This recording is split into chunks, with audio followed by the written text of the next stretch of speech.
Hello, amazing students. Welcome to English with Sophie.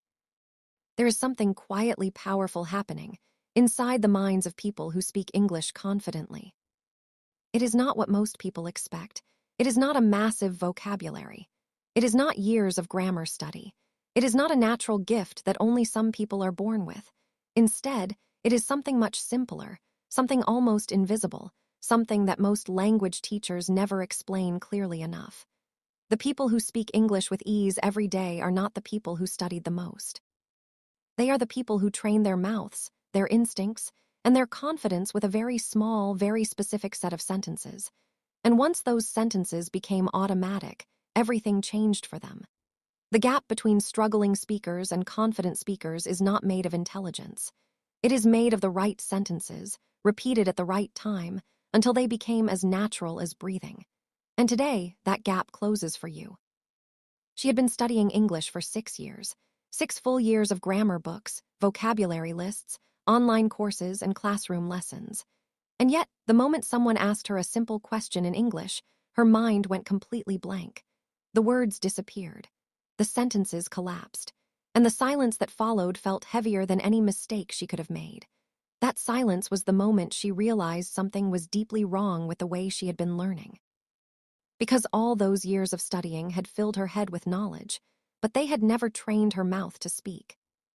This is not a story about grammar rules. This is not a lesson about spelling or pronunciation drills. What you are about to learn today is the actual system that separates people who know English from people who speak English, and why that difference matters more than anything else you have ever studied. Think about what happens every single day in your life. You wake up and someone asks how you are feeling. You arrive at work and someone asks about your plans. You meet a friend and need to explain where you are going. You hear something you do not understand and need to ask for help. You feel tired or excited or unsure, and you need to express that in a natural, comfortable way. These moments happen constantly, and they are the real test of whether you can actually use English or whether you simply know things about it. The woman in our story, whose name we will call Una, had reached a point where she could read an English novel and understand most of it. She could watch an English movie with no subtitles and follow the general meaning. She could even write a fairly good email in English when she had enough time to think. But speaking was a wall she could not climb, and the harder she tried, the higher that wall seemed to grow. One evening, Una sat down with a notebook and asked herself a very honest question. She asked herself how many times she had actually used English to say something real to a real person in the past month. Not a practice sentence from a textbook, not a repeated phrase from an exercise, an actual sentence, spoken out loud, in a real moment of life. When she counted, the number was painfully small. She had spoken maybe 10 real English sentences in 30 days. And she had studied for 6 years. That realization changed everything for her, because she understood immediately that the problem was never her knowledge. The problem was her practice. And more specifically, the problem was that she had been practicing the wrong things in the wrong way. So here is what Una did, and here is what you are going to do today. She stopped studying grammar charts. She stopped memorizing vocabulary lists organized by theme. Instead, she did something that felt almost too simple to work. She chose 103 sentences, just 103, and she committed to those sentences completely. She printed them out, she said them out loud every morning. She used them in real conversations whenever she could, and she repeated them until her mouth could produce each one without any delay, without any hesitation, and without any fear. Within 2 weeks, something began to change. Within a month, the change was impossible to ignore. The sentences she had chosen were not random. They were not chosen because they were easy or short. They were chosen because they were the sentences that real English speakers use most often in daily life. They were the sentences that cover your mornings, your evenings, your emotions, your confusion, your hunger, your tiredness, your excitement, your apologies, your plans, and your conversations with friends. If you can say these sentences naturally, without thinking, then you can handle almost any conversation that daily life will bring you. And today, you are going to learn every single one of them. But before we go through the sentences themselves, It is important to understand how to practice them properly, because the method matters just as much as the material. Here is the system that Una used, and the same system that language researchers have confirmed works better than traditional study. First, you listen to each sentence completely. Do not try to translate it in your head. Just listen and let it enter your mind as a whole unit. Second, you repeat it out loud, once slowly and once at a natural speaking speed. You do not think about the grammar inside the sentence. You simply say it as one complete piece of language. Third, you try to use it in a real moment of your day, even if that moment is small, even if you are just practicing with yourself in the mirror. Every time you use a sentence in a real context, your brain stores it differently, more deeply, more naturally, more permanently. This process is called sentence absorption, and it is exactly how children learn their first language. They do not study grammar. They hear complete sentences in real situations, they repeat them, and eventually those sentences become automatic. Your brain can do exactly the same thing at any age, in any language, if you give it the right input and the right repetition. Now, let us begin. The first group of sentences covers something you do every single day, often without thinking about it. These are your daily life basics, the sentences you need for food, location, time, and simple connection with other people. The first sentence is this one: do you know what is for dinner? This is a completely natural question that people ask at home, at work, or with friends. It is polite, clear, and easy to say. Practice it slowly first, then at natural speed. Do you know what is for dinner? The next sentence builds directly on that moment of daily life. I am absolutely starving right now. Notice the word starving. This is how native English speakers say they are very, very hungry. They do not just say, I am hungry. They say they are starving because it is more natural, more expressive, and more commonly used in real conversation. I am absolutely starving right now. Now, another simple but essential daily sentence. Can I have a glass of water? This sentence sounds almost too basic, but it is exactly the kind of sentence that many learners hesitate on because they overthink it. If you can say this without thinking, you are already more fluent than you realize. Can I have a glass of water? Una had practiced these basic sentences for 3 days when the first real moment arrived. She was at a small cafe near her workplace, and the person at the counter asked her something she did not immediately understand. Instead of panicking the way she used to, she responded with a sentence that she had practiced just the night before. She said, "Could you repeat that one more time?" And the person at the counter smiled and repeated the question, and Una answered, and the conversation moved forward normally.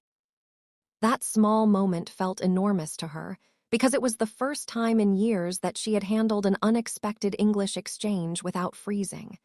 The sentence had saved her, and she had not needed to think. She had simply spoken. This is what sentence training does for you. It does not just teach you words. It gives you reflexes. And reflexes are what real conversations require, because real conversations do not wait for you to remember grammar rules. Let us continue with the next group of sentences, and these are the ones that cover communication and understanding, the moments when you need to check that you are following along or that you have been understood. Where exactly are you right now? This sentence is used constantly in daily conversation, especially with friends and family. The word exactly makes it sound natural and specific rather than formal or stiff. Where exactly are you right now? I am just relaxing at home. Simple, honest, and completely natural. This is what you say when someone asks what you are doing and you are having a quiet day. I am just relaxing at home. I will see you later today. A sentence that ends countless conversations between people who are going to meet again soon. It sounds friendly and easy, and it is. I will see you later today. Take care on your way back home. This is what you say when someone is leaving and you want to express warmth without making it complicated.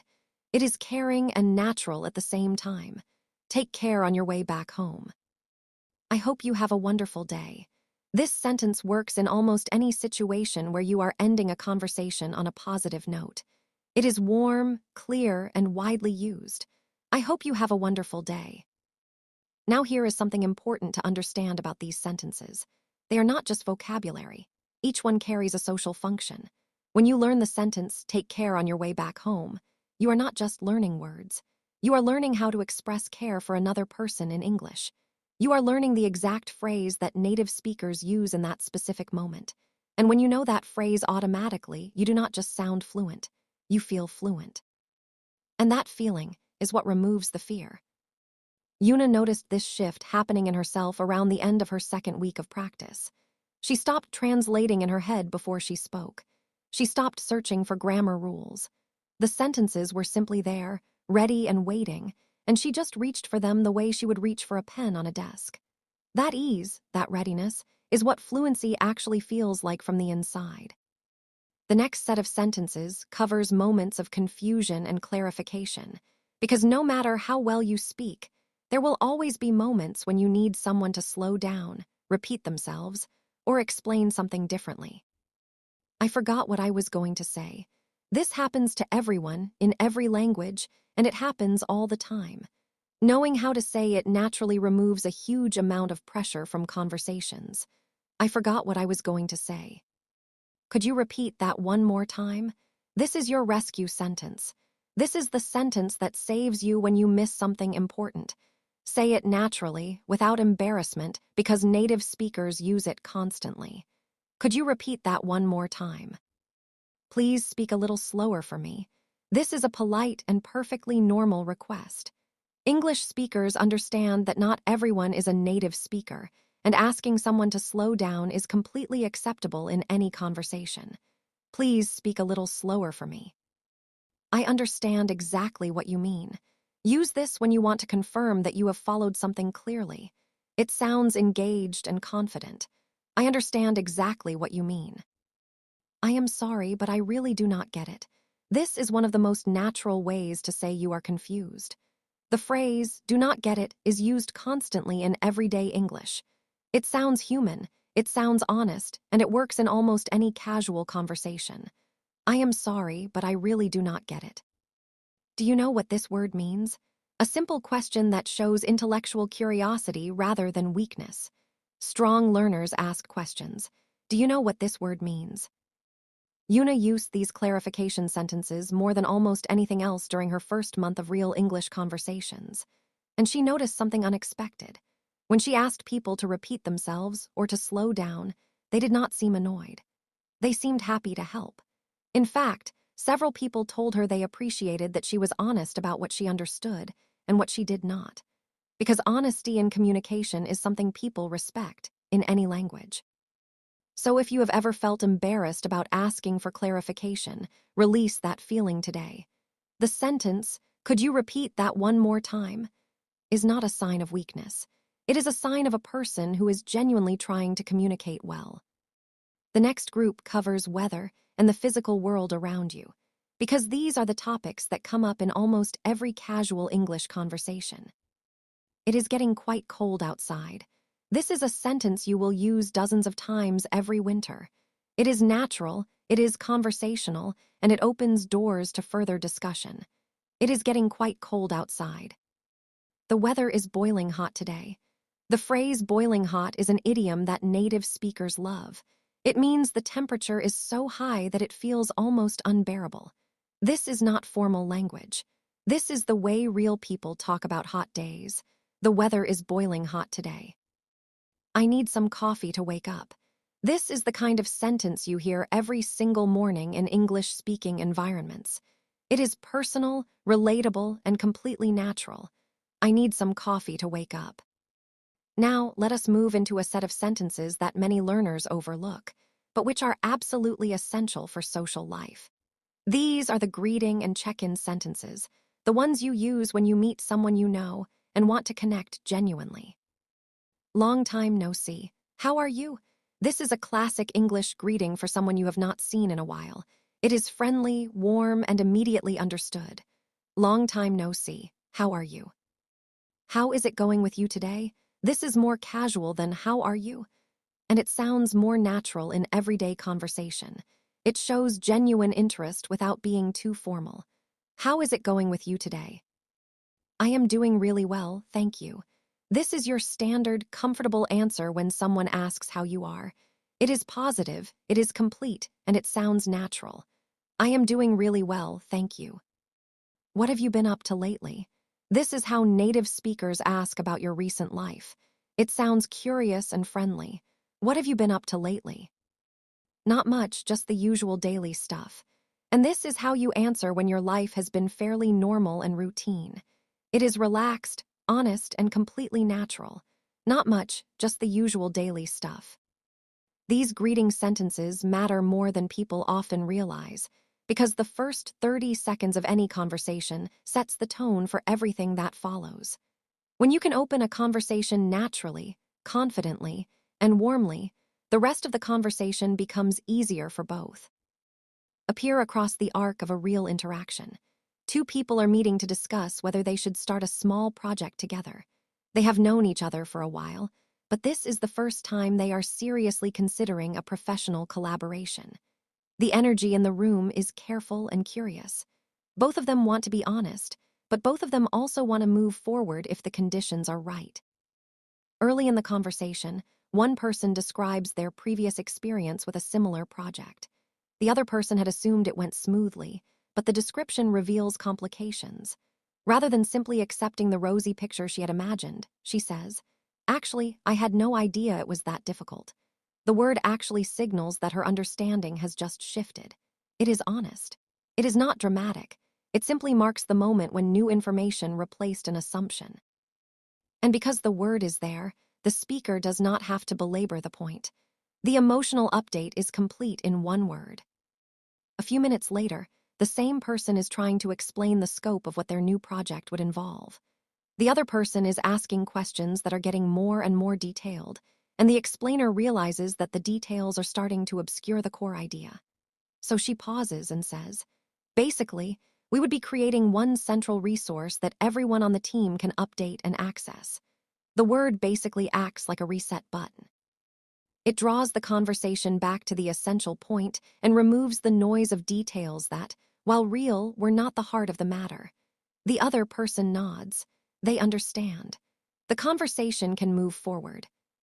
Confident and clear, building to a peak. Later, when they begin talking about timelines and commitments, the word probably appears. One person says, "I can probably give this 10 hours a week for the first month, but I want to be honest that my schedule changes." This is not hesitation. This is accuracy. The word probably does not signal that the speaker is unreliable. It signals that the speaker is realistic, that they are giving genuine information rather than performance. The other person hears this and trusts it more, not less, because they recognize that probably here is being used by someone who chooses words carefully and means what they say. And finally, near the end of the conversation, when they have talked through the structure, the challenges, the timeline, and the resources, one person makes a clear decision. She looks across the table and says, "I am definitely in." 2 words. The word definitely removes any lingering ambiguity. The conversation is over. The decision is made. The project begins.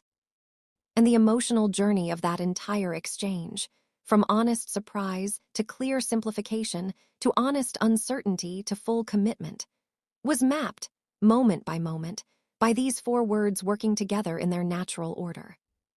Slightly slower, grounded and instructional. There is one more dimension of these words that matters enormously and is almost never taught in language classes. That dimension is physical delivery, the way the body, the breath, and the voice interact with these words when they are spoken aloud. Because these words are not just semantic, they are sonic, and the way they sound when spoken is part of the meaning they carry. Actually, when used for gentle correction, is typically spoken with a slight pause before it and a gentle lowering of the voice. The speaker does not rush it. They let it breathe for just a moment before the rest of the sentence arrives. This small pause and the controlled tone prevent the word from sounding aggressive, because actually spoken quickly and sharply can feel like a verbal challenge. The slowness and the softness transform it into an invitation. Basically, by contrast, is often spoken with a light, almost friendly energy. It is the verbal equivalent of leaning forward slightly and saying, "Let me make this easy for you." Speakers often smile slightly when they say it, and that warmth comes through in the sound. It signals accessibility and generosity, and so the body and voice naturally align with that meaning when the word is used by someone who genuinely understands it. Probably carries a specific rhythmic quality. It is often followed by a slight pause, as if the speaker is acknowledging the space they are leaving open. When spoken well, probably sounds measured and deliberate, not hesitant. The difference between sounding uncertain in a weak way and sounding uncertain in a mature way comes down to the confidence of the voice around the word. If the rest of the sentence is spoken clearly and calmly, probably sounds like wisdom. If the rest of the sentence trails off or drops in volume, it sounds like confusion. The word itself is neutral. It is the speaker's energy that determines how it lands. Controlled, purposeful, heading toward the final section. And definitely, when it is genuine, is spoken with a quality that listeners recognize immediately. It tends to land with a slight emphasis, not a shout, not a performance, but a natural weight that comes from the speaker's internal certainty. The body often becomes slightly more still when a genuine definitely is spoken, because certainty does not require movement or elaboration. It simply exists, and the word carries that stillness forward into the listener's understanding. This physical dimension of these words is something that learners absorb over time through listening, through podcasts, through films, through real conversations, and this absorption is not something that can be rushed or forced. But understanding that it exists is enormously valuable because it shifts the learner's attention from just hearing the words to truly listening to the way they are delivered. And that deeper listening is what eventually produces genuinely natural speech. Shift in register, direct and honest, building final section. Now consider the most common mistake that learners make with these 4 words. Not a grammar mistake, not a pronunciation error, but something deeper. The most common mistake is avoidance. Learners hear these words constantly. They understand what they mean, but when they try to speak, they leave them out. They speak around them. They construct sentences that are technically correct, but emotionally flat. Sentences that communicate information without communicating tone, without communicating the speaker's internal relationship to that information. This avoidance happens for a specific reason. The reason is that these words require a kind of vulnerability. Using actually means admitting that something needs to be corrected. Using basically means trusting that simplicity is enough.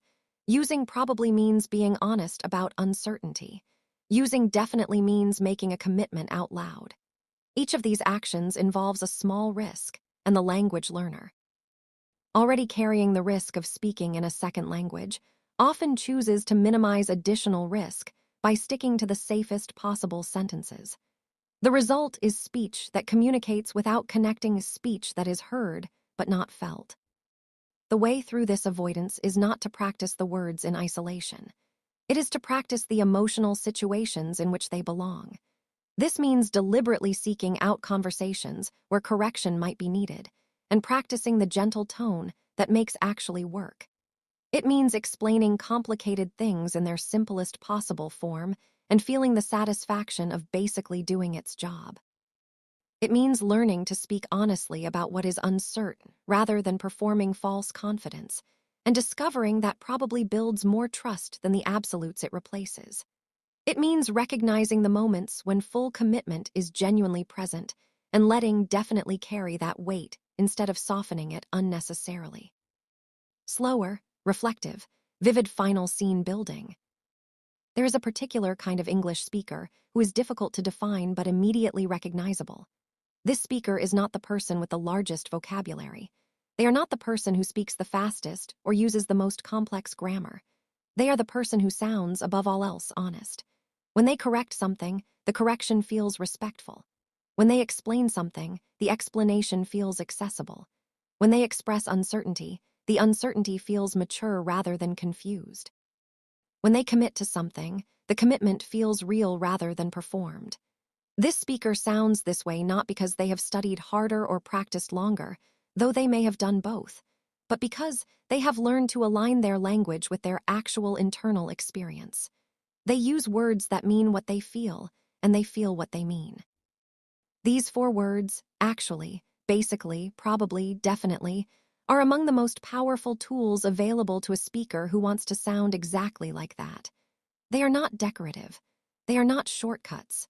They are precise instruments for communicating the speaker's relationship to reality, moment by moment, in the flow of real conversation. And the learner who understands them, not just their dictionary definitions, but their emotional weight, their physical delivery, their social function, and the trust they build or break. That learner has crossed a threshold that grammar exercises and vocabulary lists alone cannot reach. Unhurried, final approach. The path to using these words naturally is not a complicated one. It begins with listening, active, attentive listening to native English speech, with specific attention paid to these 4 words whenever they appear. Not just nodding that they appeared, but asking, what was the speaker feeling when they said that? What did the word do to the tone of the sentence? What would the sentence have sounded like without it? This kind of analytical listening, done consistently over weeks and months, begins to build an intuitive sense for these words that no amount of grammar study can replicate. The learner starts to feel the spaces in conversation where actually belongs. They start to feel the weight of a sentence where definitely fits.